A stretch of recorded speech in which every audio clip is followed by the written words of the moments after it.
How long do they last? Use the rule of 7.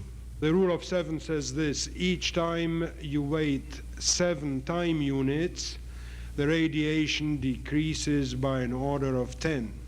So that if you had 1,000 REMs on day 1, which if you were to get 1,000 REMs, or the level would be 1,000 REMs per Röntgens per hour, that would be, but don't worry about the units. From 1,000 it will go down to 107 days, that is 1 week, and to 1%, in this case this would be 10 units in 7 squared days. 7 squared is roughly 1 year. It's 343 days, close to 1 year.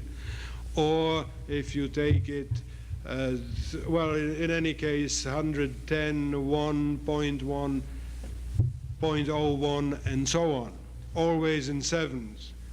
A week happens to be 7 days, so this way you can easily calculate it. 7 squared is 49, in hours it's 2 days. So if you calculate this, you can easily see how they swindle with this fallout. When they say, well, wait a minute, with a fallout, how do you expect, there's no protection against it. Of course there is.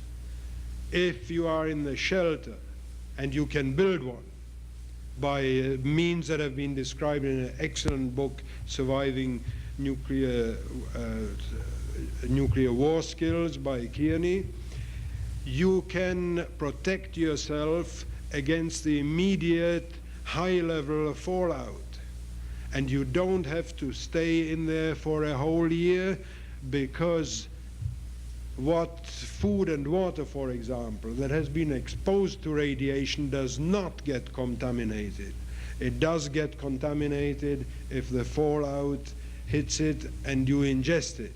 Then it gets contaminated, and even then it need not necessarily be high contamination, which means that food that has been put away in tins, for example, that cannot be contaminated. Food that has only been exposed to radiation is not only hurt. To come to think of it, it gets better, because what is used in other countries, South Africa for example, to preserve food is to kill the germs by radiation to make it last longer without chemical additives, a very healthy thing to do. In any case, if you study these things, you will see that there are defenses, and that it is totally wrong that this would be the end of the world. Now they say this may have been so in the past, but there's never been a war as terrible as nuclear war. Well, that is true, but there's a simple reason for that. There's never been a war as terrible as the next one. And if you go back into history, imagine what it must have been when gunpowder was invented, when no longer the stronger and quicker man won, but a weakling at a distance could shoot a bullet into a great big strong man and kill him. Perhaps they thought then that this would be the end of the world. And again, when cannonballs, which were used to breach walls, but were comparatively harmless, because if a cannonball missed you by an inch, it was as good as a mile, it didn't hurt you. And imagine what it must have meant when these cannonballs became shells and exploded on impact, killing everybody in a large circle. They must have again thought that this must be the end of the world. And before World War II, I don't have to say what they must have thought, because I remember what they thought, because this was the first time in history where civil populations, masses of them, not just a little here and there as they tried it out in Spain and Abyssinia first, where masses of population, the civil population, became military targets, where war was no longer in the trenches but was in your very home. And in 1934 just like the pampered kiddies of 1982, the pampered kiddies of 1934 in Cambridge, England. Again, the better people, the wealthier people, the educated people, the overindulged people in their debating society passed a resolution that says that this house will not fight for king and country. And resolutions like that came back with Dunkirk and with the bombings and with the total unpreparedness of England. And people at those times thought, well, to bomb a city is the end of the world. Well, it was horrible, but it wasn't the end of the world.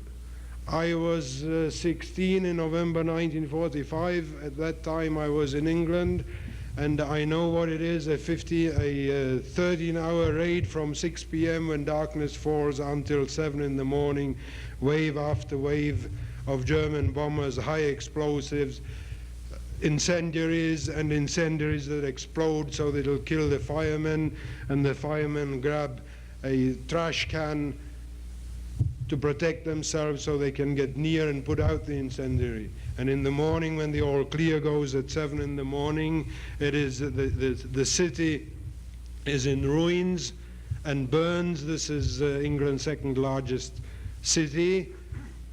And what happens? They rescue the wounded, they rescue the trapped, and they tend the wounded, and they put out the fires and they bury the dead.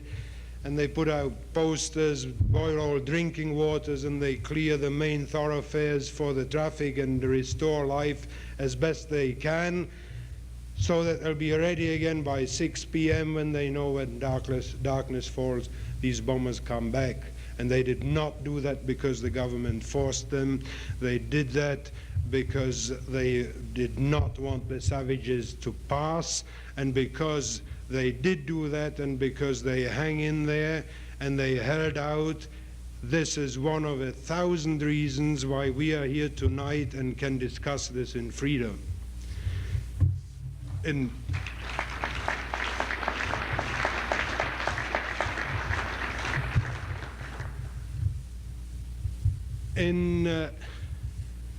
the big moral case, when they say that nuclear war is so terrible that it is immoral to fight it, this again is wrong, because the morality of war does not depend on the weapons, for a very simple reason: that you have one life, and whether you lose that one life to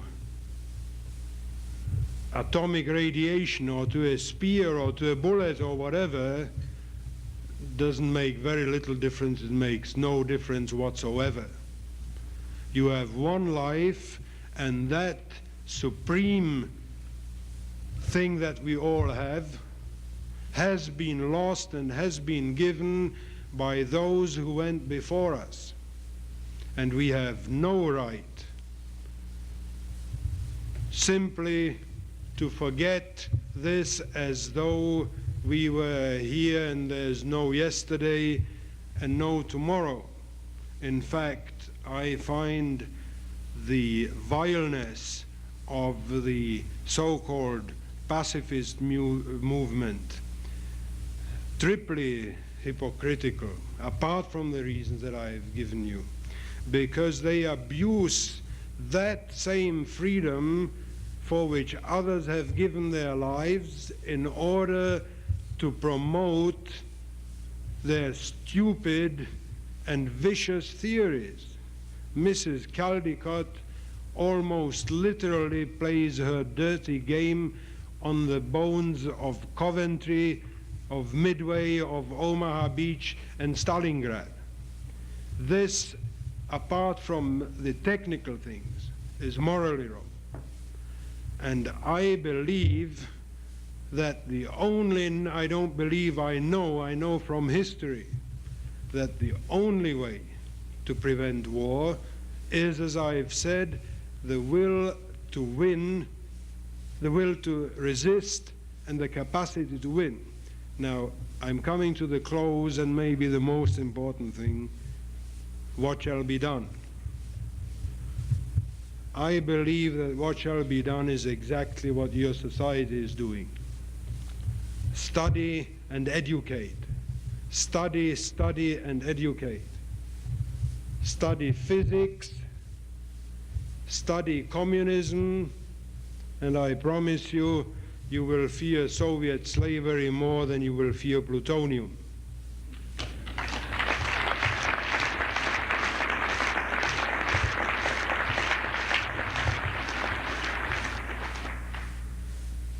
And when some of these students that I've seen, who go around as the saviors, we hate war, only they hate war. If they come again with their education that there is no truth and no right and no wrong and everything is relative, and they listen to this and say, this is a value judgment, man. That's a value judgment.